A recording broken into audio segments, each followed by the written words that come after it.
Hello दोस्तों, मैं हूं अमित त्यागी और हाजिर हूं एक और पॉडकास्ट लेकर। बातें सिनेमा की, हमारे एंटरटेनमेंट जगत की, म्यूजिक की, हमारे कल्चर की और हमारे वर्ल्ड ऑफ एंटरटेनमेंट की।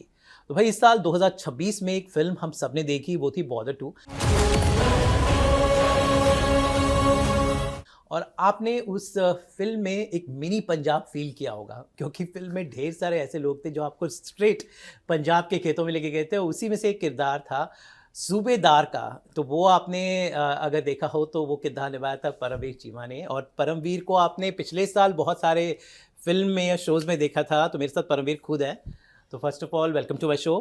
Thank you Amit, thank you, आपने मुझे बुलाया। Thank you for having me यार। तो परम, मैंने कहा कि Border was like mini Punjab mini के पंजाब। दर्जा, क्योंकि ढेर सारे लोगों ने एक्चुअली पंजाब का स्वैग फील कराया। From Sunny Paaji to Varun to Mona Singh and of course you, because आपका वरुण के साथ जो पूरा बहुत अच्छा एक इमोशनल और एक्शन। तो 2026 जो हमारा 2026 जो साल की शुरुआत एक बहुत ही हिट फिल्म के साथ हुई। Yes. So how is the year treating you and 2026 कैसे शुरू हुआ? क्योंकि 2025 तो आपका डेब्यू का साल था, Yes, आपकी फिल्म हाँ, रिलीज हाँ। हुई। तो I think lot of happening in your life and career. से आते हैं हमें तड़पाते हैं। हाँ, मतलब पिछली बार ही हुआ था 2025 ब्लैक वार्डन से स्टार्ट, क्योंकि वो 7 जनवरी को आया था। और इस बार ही 2026 हुआ बॉर्डर से स्टार्ट।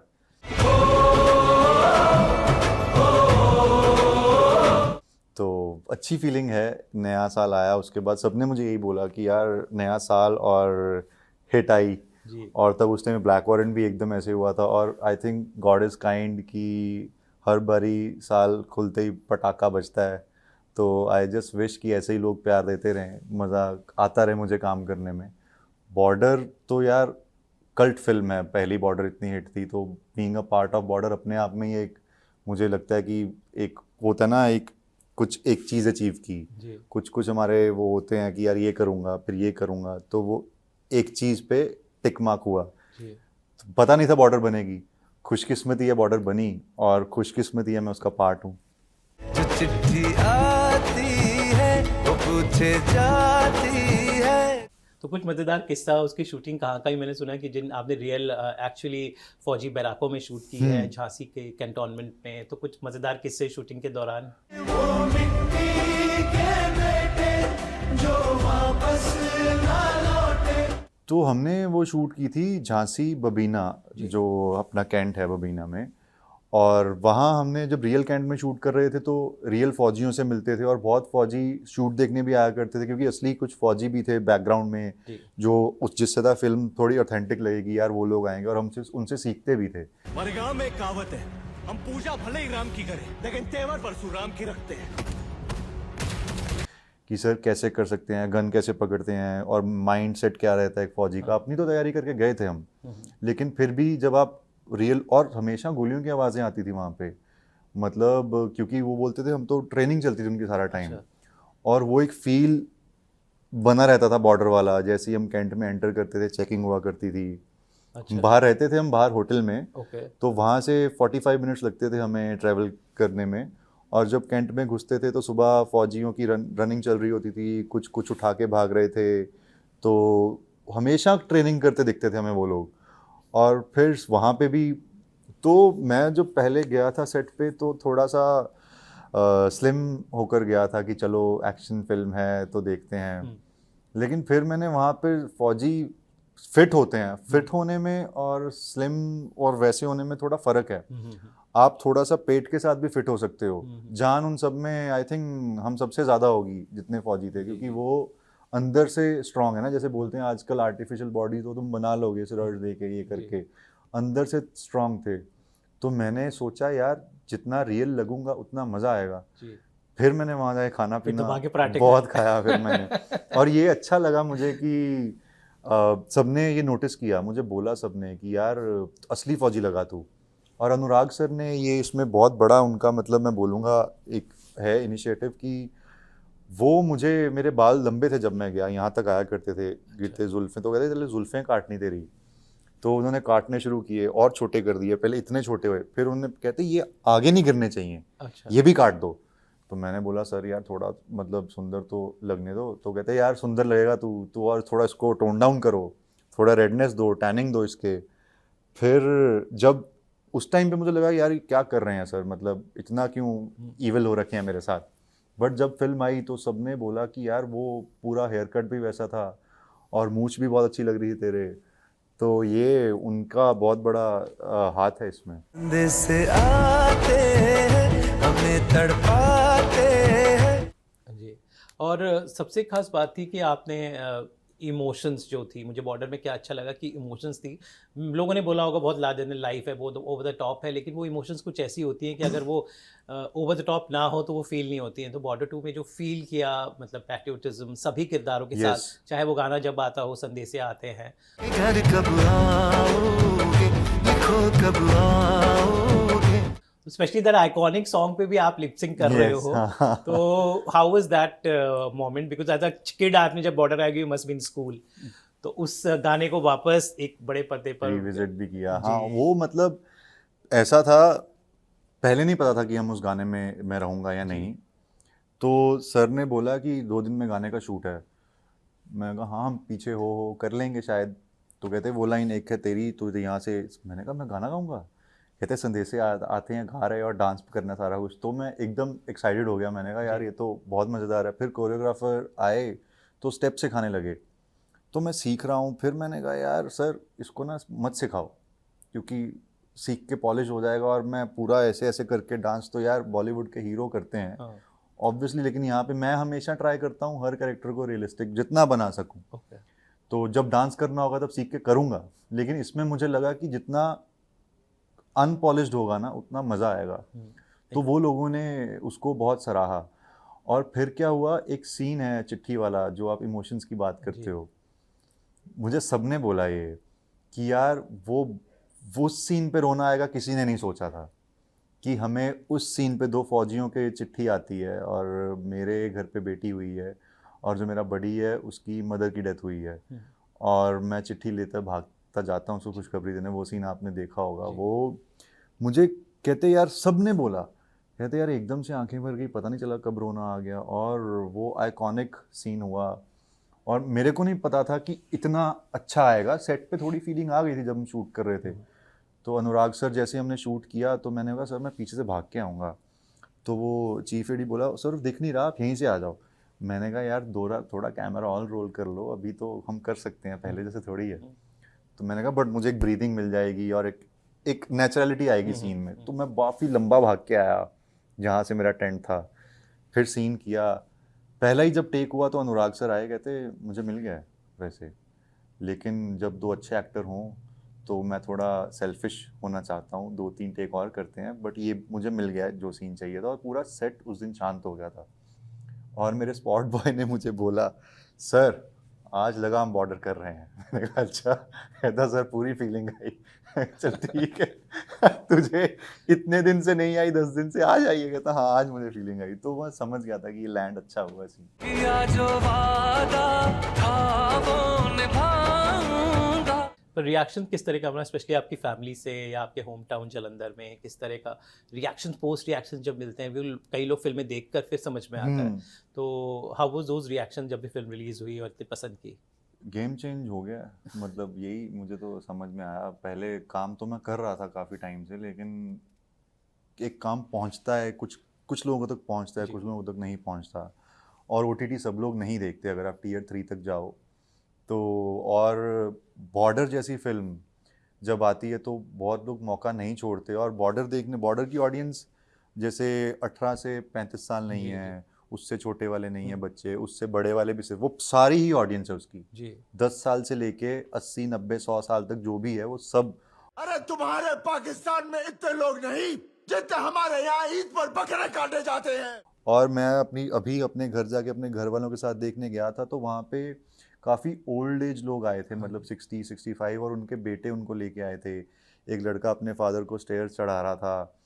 और फिर मुझे लगा कि यार ये कितने टाइम बाद ये शायद हुआ होगा कि मतलब मैं अपने पापा के साथ फिल्म देखने आजकल हम नहीं जाते। मैं तो नहीं गया था बहुत टाइम से। मैं अपने दोस्तों के साथ जाया करता। मेरे पापा थिएटर भी शायद कभी 2-3 फिल्में देखी होंगी जब से मैंने चीज़ों को समझा है। और घर पे ही कुछ मेरे ही काम देखते हैं वो, और कुछ ज़्यादा देखते नहीं हैं। फिर अब देखते हैं जिसके साथ मैं काम करता हूँ उसका भी काम देखते हैं कि यार उसकी आई। तो वो फीलिंग बहुत अच्छी थी। वो लड़के ने अपने पापा को चढ़ाया, और फिर उसके 3 जनरेशन्स थी, ओके। वो खुद, उसके डैड और उसका बच्चा। तो वो तीनों जनरेशन फिल्म देखने आई थी, वो सबसे अच्छी चीज़ थी। और अभी जब मैं जाता हूँ अपने घर, फैमिली का रिएक्शन तो यार खुशी होंगे। मतलब मेरे पापा ने मुझे बोला था कि यार बॉर्डर तो करनी है, कोई डाउट वाउट नहीं है, तू काफ़ी प्रोजेक्ट्स को लेके करता है कि नहीं करूँगा, सोच रहा हूँ, तो इसमें कोई वो नहीं है, इसमें सोचना वोचना नहीं है, सुधांशु को बोलना अपने मैनेजर को कि मैंने बोला ये करनी है। ओके। मैंने कहा हाँ करते हैं, मैं मिल तो लेता यानी हूँ। बॉर्डर करने की वजह कहीं ना कहीं आपके पापा थे। हाँ, तो फिर वो था। और अभी जब मैं जलंधर जाऊँ तो, जलंधर क्या, अभी तो मैं जाऊँ तो लोग पहचान लेते हैं, और थोड़ा टाइम लगता है। अभी भी एक वो है कि यार तू हर किसी में अलग दिखता है। वो ये बोलते हैं इसको कहीं देखा, आपको कहीं देखा है, समझ वो में कई नहीं आ फिल्मों रहा। में आपने पग भी पहना है ना, तो दे गेट हाँ कंफ्यूज्ड। हाँ, तो वो है, बट पहले से तो काफ़ी ज़्यादा है अब, तो मज़ा आ रहा है। जी।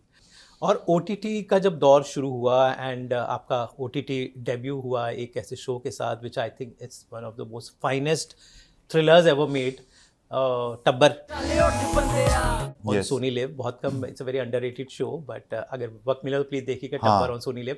तो how did Tabbar happen and your foray into the world of OTT?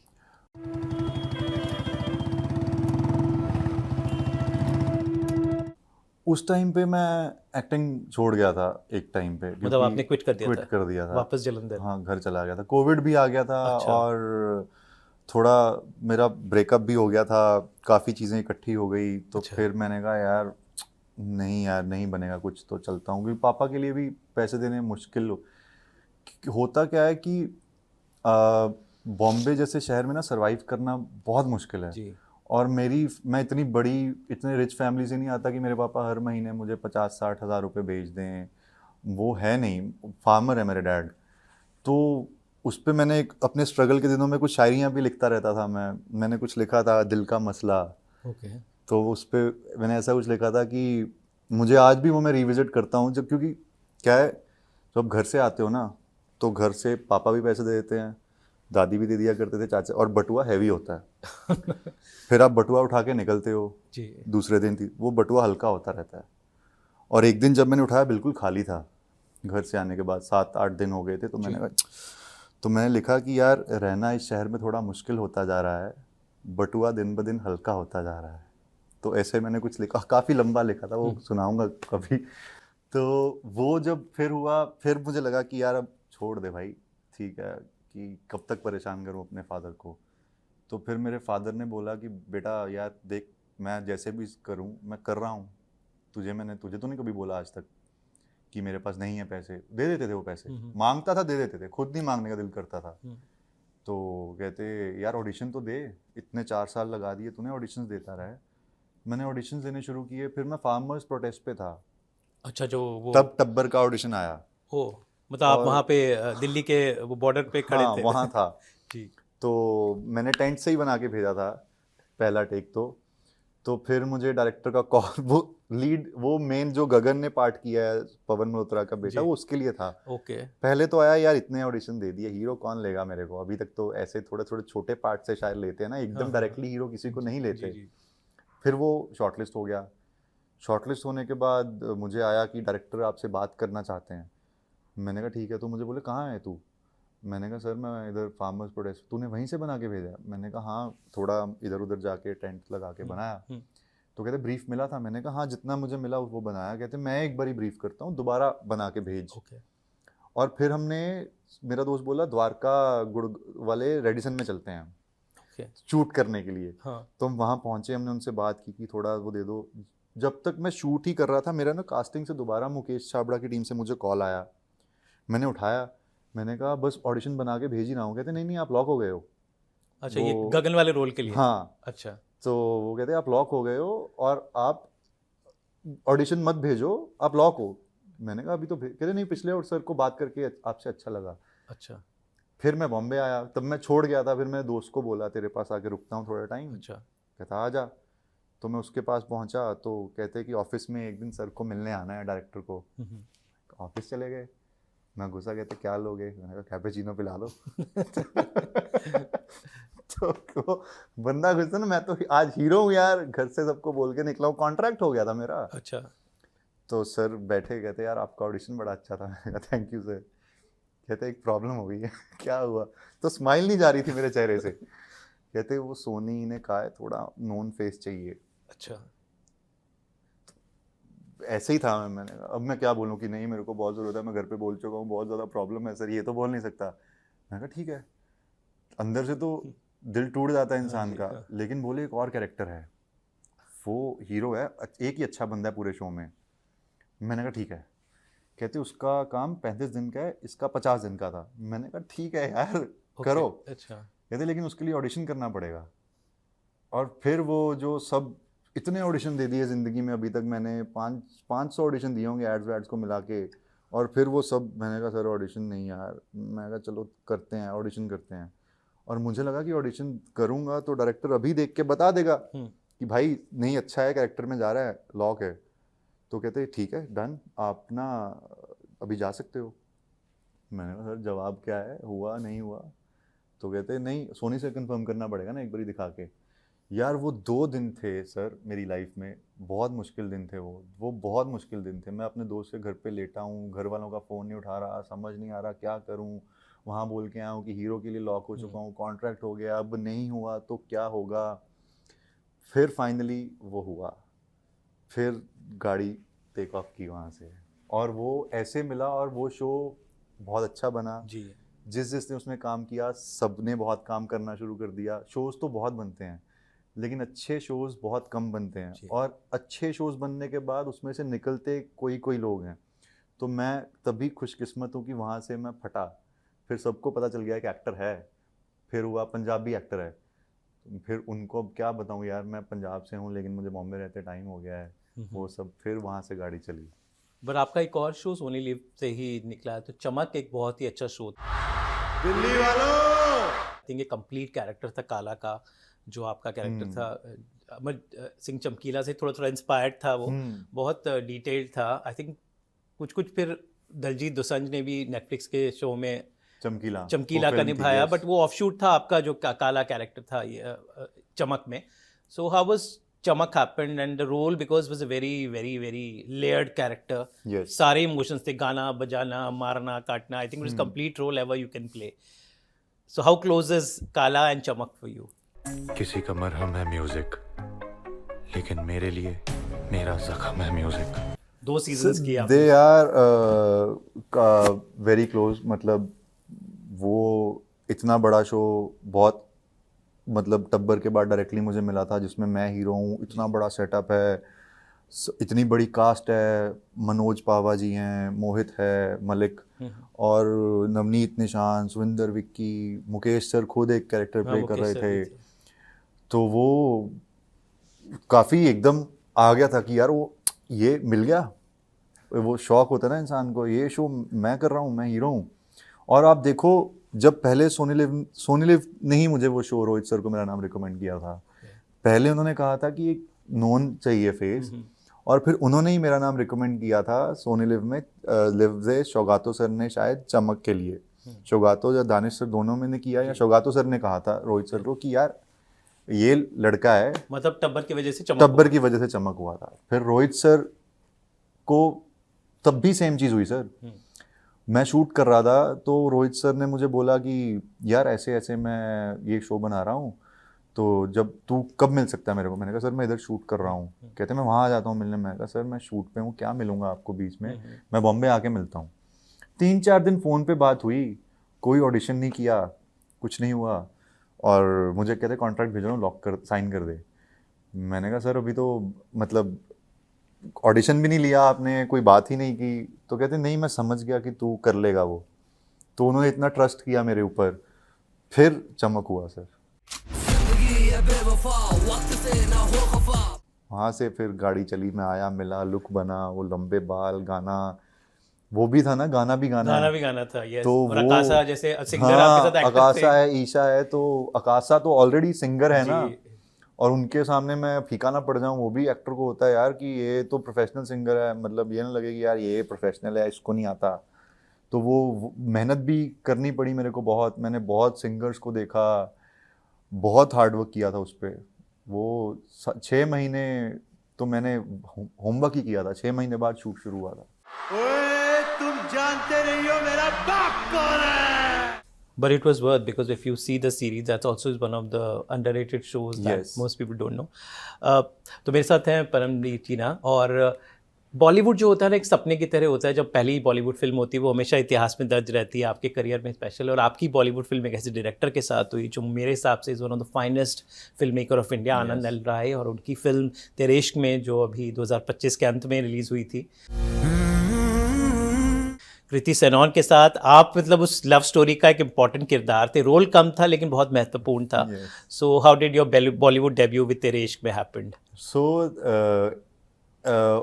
for on screen it happened with Tere Ishq Mein, but I started shooting for Border before Tere Ishq Mein. Okay, अच्छा। So it was supposed to happen with Border. पर ज़्यादा फर्क नहीं था, ये भी 25 के अंत में ही आई हाँ, थी। तो मैं बॉर्डर के शूट पर ही था ओके, जब मुझे कॉल आया मुकेश सर की टीम से कि ऐसे ऐसे एक फिल्म है, तो आनंद सर डायरेक्ट कर रहे हैं। हाँ, आनंद एल राय, क्यों करना है काम, बताओ। तो बोले एक बार स्क्रिप्ट आपको भेजते हैं, आप पढ़ लो। मैं स्क्रिप्ट पढ़ी, तो फिर जैसे आपने बोला कैरेक्टर छोटा था, तो मेरे को नहीं समझ आया। मैंने कहा यार ये, फिर मुझे एक बात और याद आई, मुझे अजीत सर ने बोला था, टब्बर के डायरेक्टर हैं, कहते चूज़ करता है ना कुछ ये सोच के किया कर कि तेरे ना होने से कहानी में फ़र्क पड़ता है। हाँ जी, उसमें तो बहुत ज़्यादा फ़र्क पड़ रहा था तेरे इश्क में कि अगर ये कैरेक्टर निकाल दो तो जी। तो मैंने कहा चलो एक बार सर से बात करता हूँ। आनंद सर से वीडियो कॉल पे बात हुई। पहले तो मुझे था कि यार मैं अभी छोटे बाल हैं, मूंछ रखी हुई है, ये पता नहीं ऐसा देख रहे हैं कैरेक्टर या नहीं। तो आनंद सर को मैंने कहा यार अभी ऑडिशन, मैंने सोचा मन में जब कास्टिंग, मैंने कहा अभी ऑडिशन तो नहीं कर पाऊँगा इस लुक में, अगर पगड़ी बांध लूँगा तो। वो बोले ऑडिशन नहीं चाहिए। सर ने कहा है कि ये लड़का मुझे पसंद है, एक बारी आप बात कर लो, वो एक बारी बात करके बताएंगे आपसे। बात की, उन्होंने मुझे बताया कि यार ये, मैंने वही पूछा, मैंने कहा सर कितना इम्पोर्टेंट है ये, क्योंकि मैं बहुत सोच समझ के कुछ भी करता हूँ। ऐसे ही एक गाड़ी ऑफ ट्रैक गई तो वो ऑफ ट्रैक लंबे टाइम के लिए चली जाती है, ट्रैक पे आने में टाइम लग जाता है कई बारी। तो बोले यार मेरी फिल्म में सारे कैरेक्टर्स बहुत इंपॉर्टेंट है बेटा, और पूरे दिल से आना और डाउट मत रखना कोई दिल में, और तुझे लोग याद रखेंगे। ये उन्होंने मुझे कॉल पे बात बोली थी। तो बॉर्डर ख़त्म हुई, सीधा मैं गया तेरे इश्क में के सेट पे। वहाँ भी सर ने मुझे पहली बार मिलते ही बोला तू घबराना मत, तुझे लोग याद रखेंगे। मैंने कहा ठीक है सर। हाँ, उसके बाद शूट हुआ। शूट पे मैं थोड़ा सा कई बार मैंने कहा यार पता नहीं कितना दिखेगा कितना नहीं दिखेगा, और मैं चुप रहता हूँ, बोलता नहीं हूँ ज़्यादा। और क्या होता है आपको ना, जब आप, क्योंकि बाय गॉड्स ग्रेस चलो मैं साइलेंस थोड़ी अच्छी प्ले करता हूँ, तो लोग वैसे ही पार्ट्स में आपको देखना शुरू करते हैं कि साइलेंट पार्ट्स में। तो सर बोले मुझे तेरे रिएक्शंस चाहिए। एक तो मुझे वो था कि यार सेम ना लगे, उसको मैं कैसे थोड़ा डिफरेंट बनाऊँ इस पार्ट को, जैसे मैंने अभी तक जो प्ले किया है उसको पे मैं वर्क कर रहा था। और फिर जब शूट कर रहे थे तो सर काफ़ी इन्वॉल्व रहते हैं, आनंद सर जब काम करते हैं ना उनका ध्यान। और सबसे अच्छी बात है कोई किसी को एंटरटेन नहीं करता, मतलब भले वो धनुष सर बैठे हैं, भले कृति बैठी है, तो आनंद सर ऐसे फालतू में, जब काम है तब काम है, बाद में बात करनी है तो करेंगे। तो वो मुझे अच्छा लगा, मैं समझा कुछ दिनों में। और जिस दिन ये एक सीन था जब मैं वो शादी का नॉट खोलता हूँ, तो उस दिन मुझे सबसे ज़्यादा इंपॉर्टेंस मिली सेट पे। सर मेरे पास आए, मुझे बोले ये मतलब मेरे इस कैरेक्टर का सोल है, ये सीन से, ये सीन बताएगा ये क्या लड़का है। और उसमें कोई डायलॉग नहीं था, वो बस आके नॉट खोलना है, छोड़ देना है। तो उस दिन मैं समझा कि ये कैरेक्टर, तब तक मुझे समझ आ रहा था ये है, उस दिन मैं समझा अच्छा ये यहाँ से अगर सर इतनी बात बोल रहे तो ये क्या मोमेंट होगा अभी। बहुत बार हम अपने प्यार को बांध देते हैं, और आई थिंक वो लव नहीं होता। हर एक की डेफिनेशन ऑफ लव डिफरेंट है। आजकल दिखाई जा रही है कि कैद कर लो, बांध लो, वो थोड़ा वैसे जा रहा है टाइम, आजकल वही लड़के लड़कियां वही कर रहे हैं। ये बहुत डिफरेंट था कि यार, तो सर मुझे बोले प्यार करता है, लेकिन वो देख रहा है कि वो खुश नहीं है। उन्होंने अच्छे से एक्सप्लेन किया, और जिस वॉइस में उन्होंने मुझे वो एक्सप्लेन किया ना, मेरा दिल भर गया। बस फिर वो मुझे यहाँ से यहाँ तक ट्रांसफ़र करना था उस इमोशन को, और पहला ही टेक हुआ वो। पहले टेक में एकदम तालियां थोड़ी थोड़ी बजी, फिर किसी ने रोक दिया क्योंकि मैंने कहा था यार तालियां मत मारना अगर कुछ अच्छा करूं, अच्छा। फिर मैं वो सीन अगली बारी में ख़राब कर देता हूँ। ये मेरी हैबिट है। मैं थिएटर करता था, जब स्टैंडिंग ओवेशन मिल जाया करती थी अगला शो ख़राब होता था, तो मुझे मेरे डायरेक्टर बोलते थे परम तारीफ मत सुना कर, तू यहाँ सुनता है तो उसको लेना सीख तरीके से, क्योंकि अगली बारी तेरी परफॉर्मेंस ख़राब होती है। तो फिर सर आए मेरे पास, कहते क्या सीन किया यार, मतलब बहुत अच्छा सीन बेटा। तो कृति भी उस दिन बहुत इम्प्रेस थी कि यार बहुत अच्छा परम, मेरे क्लोज में भी ऐसा ही रिएक्शन दे दे। मैंने कहा यार इससे भी अच्छा दूंगा, ट्राई करता हूँ। बट वो फिर जब फिल्म आई, हमने स्क्रीनिंग के बाद आनंद सर ने फिर मुझे पूछा तू खुश है ना? मैंने हाँ सर बहुत खुश हूँ, ये फिल्म वो जो मैं सोच रहा था उससे ऊपर चली गई है। मज़ा आया बहुत। पुराने पाप तो धोले। वक्त के साथ सिनेमा जो बदलता है, अभी जो आजकल लेटेस्ट ट्रेंड है realism, nationalism, love story which are passionate, but उसके चक्कर में हम लोग जो फिल्म का एक जो सोल पर्पस होता है, कहीं ना कहीं it's a means of mass communication where lot of people watch the content, हम कहीं आपको लगता है कि खोते जा रहे हैं? इतना ओवर वायलेंस लव स्टोरी के नाम पे, ओवर इरोटिसिज्म दिखाया जा रहा है which may not be real, violence को बढ़ावा देते हैं, क्योंकि मुझे लगता है कि समाज का बहुत बड़ा आईना होता है सिनेमा, और बहुत सारे लोग उससे प्रभावित होते हैं। तो आजकल जो कहानियाँ जिस तरह की आती हैं, बहुत ज़्यादा वायलेंस और प्रस्तुतिकरण बनता। वायलेंस पहले भी था, 70s की फिल्मों में भी था, 80s में भी था, Yes. लेकिन आजकल को वायलेंस इतना ग्राफिक हो, किसी को मार रहे हैं तो चाकू को 10 बार पूरा काटते हुए, जो मे बी वो लोग कहीं से कोई तो कोरिया से इंस्पायर हो रहे हैं या फिर अमेरिका से इंस्पायर हो रहे हैं, जापान से, but do you think cinema is become very very graphic, specially action? Sir cinema has a lot of impact on the society, बहुत ज़्यादा इम्पैक्ट है। अभी धीरे धीरे मैं और ये चीज़ों को अभी और अच्छे से समझ रहा हूँ, जब मैं आज की जनरेशन को देखता हूँ, आज का सिनेमा देखता हूँ, और फिर मैं पुरानी फिल्म देखता हूँ। आप पुराना गाना भी सुनो, दिल को सुकून मिलता है। आज सुबह मैं सुन रहा था, पिया बोले हौले हौले, क्या ये बोले जाने ना, जिया डोले क्यों ये डोले जाने ना। तो कितना अच्छे मज़ा आया करता था, वो क्या फिल्में थी। तो आजकल ये ज़्यादा ही ग्लोरीफाई किया जा रहा है वॉल्यूम्स को, और मेरे को पता नंबर्स आर इम्पॉर्टेंट, बट हमने ना एक रेस पकड़ी कि अच्छा इसको नंबर्स आए, हमने वही बनाना शुरू कर देते हैं, हम उसी के पीछे भागते हैं और फिर उसको इतना ग्लोरीफाई करते हैं। अभी रिसेंटली क्या हुआ, जब बॉर्डर के टाइम पे, तो मैं अपने दोस्त के फादर को मिला, तो वो कहते हैं यार आजकल तो जाने का दिल ही नहीं करता थिएटर में, वो इतना गंदा दिखाते हैं, अब कैसे फैमिली को लेके जाएं। फैमिली वही पॉइंट, फैमिली के साथ आप मुझे नहीं लगता कई पिक्चर कहते दिखा कैसे सकते हो। लेके जाएं फैमिली को, वो इतना अजीब लगता है देख के, और कुछ भी कर देते हैं, इन पे क्या असर पड़ता है। फिर ये घर आके वो चीज़ें ट्राई करते हैं बच्चे। तो फिर मेरे को समझ आया कि यार इसीलिए लोग नहीं जा रहे। पहले सिनेमा था, आपने बोला पहले वॉयलेंस भी था, होता था, और Sholay is the most violent film. Yes, और उसको कैसे गोली मारी, मर गया। हाँ। अब गोली मार के वो जाके उसके ऊपर खड़ा होके उसको देख नहीं रहा, और 10 गोलियां दोबारा नहीं मार रहा। वो गोली मारी, वो बंदा मर गया, जितनी मर्जी हेट हो वो ऊपर से देख लेगा, मर गया, इतना था। अभी क्या जाता है, जाते हैं 10 गोलियां मारते हैं, फिर उसके मुंह पे टांग मारेगा, यहाँ थोड़ा पड़ा होगा, वो उठा के उसका सिर फोड़ देगा, खून अपने मुंह पे गिराएगा, फिर वो वहां से जाएगा। That's true, it's very graphic. यही इतना चेंज है।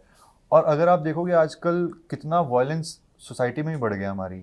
हम रोज़ नई न्यूज़ देखते हैं, कभी किसी ने किसी को मार दिया, बॉयफ्रेंड ने गर्लफ्रेंड को मार दिया, पति ने पत्नी को मार दिया, पत्नी ने पति को मार दिया, उसने नेबर के मार दिया, किसी ने कुत्ते मार दिए कितने जहर देके। तो ये कहाँ से आ रहा है? I don't know who is affecting home, क्या वो Yes. ये सबसे अफेक्ट हो रहे हैं, कि हम जो वो बोलते हैं कि समाज में ही हो रहा है, हम सच दिखा रहे हैं, दूसरी तरफ जो वो बोलते हैं वो इनसे इंस्पायर हो गए। It's a very catch 22 situation. ये क्वेश्चन बहुत इंपॉर्टेंट है इस टाइम पे। हर किसी एक्टर को इस पे जवाब देना चाहिए, हर किसी क्रिएटर को ये सोचना चाहिए कि यार मैं सोसाइटी में क्या देखना चाहता हूँ। अगर मैं सोसाइटी को जो मैं बना रहा हूँ, मैं ऐसी सोसाइटी देखना चाहता हूँ, तो बनाओ। तो फिर शायद आपकी सोच करप्ट हो गई है इस टाइम पे। बट अगर आप ऐसी सोसाइटी नहीं देखना चाहते, एक मैसेज देना चाहते हो, तो फिर वैसा, तभी मैं वैसे क्रिएटर डायरेक्टर के साथ काम करता हूँ कि जो मैं देखना चाहता हूँ यार, कुछ मैसेज हो। ग्लोरीफाई कर दो, एक चीज़ चल गई उसके पीछे पड़ गए। मतलब एनिमल में वायलेंस ग्लोरीफाइड है, लेकिन वो इमोशन बहुत स्ट्रांग है जो पकड़ा उन्होंने। आप वो भूल जाते हो। जितना मर्जी वायलेंस दिखा लो, इमोशन से ऊपर वायलेंस कभी नहीं जा सकता। वो फादर और सन का जो बॉन्ड है, हर इंसान रो पड़ता है वो देख के फिल्म जैसे की है। और बहुत बारी हमने देखा है कि हम अपने फादर से डिस्कनेक्टेड होते हैं, तो वो संदीप वांगा रेड्डी सर की वो खासियत है। लेकिन वहाँ के बाद जो ये वो नहीं पकड़ा, उन्होंने कुछ लोगों और ने पकड़ कुछ लिया। और पकड़ लिया, वो चीज़ लोग भूल गए। और मेरे को लगता है कि इसीलिए फिल्म्स आजकल थोड़ी उतनी नहीं चल रही, आजकल इतना एफर्ट लगाना पड़ रहा है। और आजकल सिनेमा बहुत पुशी हो गया है कि नहीं चल रही तो उसको कैसे चलाएं, कैसे करें, अब ऑडियंस को 5 मिनट में ग्रैब कर लें। पहले क्या था, कल हो ना हो देख लो, मैं हूं ना देख लो, 20 मिनट लेती थी फिल्म सेटअप होने के लिए। आप उस वर्ल्ड में जाते थे और तब लोग थिएटर भी जाते थे। पेशेंस भी होता था। है। हाँ। आजकल सोशल मीडिया का ज़माना है, हम अपने आप को सोशल मीडिया से दूर नहीं रख पाते। मैं भी नहीं रख पाता, मतलब ज़रूरी है। कभी ऐसा लगता है कुछ इन्फॉर्मेशन मिल जाए, ये हो जाए। अगर आप एक हफ्ते के लिए, बहुत मुश्किल है, मैंने ट्राई किया था, 2-3 दिन कर पाया। अगर आप यूज़ करना बंद कर दो सोशल डिजिटल मीडिया, डिटॉक्स। हाँ, तो बहुत चेंज आएगा। वो चेंज अच्छे के लिए है, क्योंकि हम क्यों अपनी पर्सनल लाइफ ख़राब करें अपनी सोशल लाइफ के कारण। तो वो मैं कुछ दिनों से सोच रहा था यार कि क्यों जब मैं घर जाता हूँ मैं सोशल लाइफ में ये देखता हूँ, तो मैं चाहता हूँ मेरे घर पे भी ऐसा सब हो, मेरे पास भी ये सब हो। फिर वो नहीं होता, वो फ्रस्ट्रेशन मेरी इधर आती है, वो इधर निकलती है। उसको बैलेंस आउट करना ज़रूरी है। So what next? बॉर्डर तो अभी हिट हो गई, अभी और क्या 2026 पे और क्या है? Any new projects you are excited for? अभी एक फ़िल्म आ रही है, मेरी फर्स्ट पंजाबी फ़िल्म, मेरी और सोनम बाजवा की। सो वो बहुत ही बढ़िया बनी है। मैंने अभी उसका डब कंप्लीट किया and I was really glad. अभी तक पंजाबी सिनेमा में ऐसा मैंने नहीं देखा। पर I think playing Punjabi on screen is always lucky for you. हाँ, ऑब्वियसली जो मुझे कोई पंजाब का कैरेक्टर प्ले करे, लकी तो साबित हुआ ही है आज तक। और मुझे मज़ा भी आया करके, वो पंजाब में शूट करना, थोड़ा रिलैक्स। और एक मैंने कॉमेडी, नया जॉनरा है मेरे लिए जो मैंने ट्राई किया। अभी तक कॉमेडी नहीं की मैंने स्क्रीन पे, लेकिन मैं हूँ काफ़ी कॉमेडी रियल लाइफ में करता हूँ, तो वो मुझे मज़ा आया करके। वो आएगी 1 मई को आएगी जी। और एक अमेज़ॉन प्राइम पे एक शो आ रहा है, द पिरामिड स्कीम। जी। उसकी डेट नहीं पता अभी के लिए ये 2 हैं, और 1-2 चीज़ें और हैं जिनका मैं अभी नाम नहीं बता सकता। जी जी।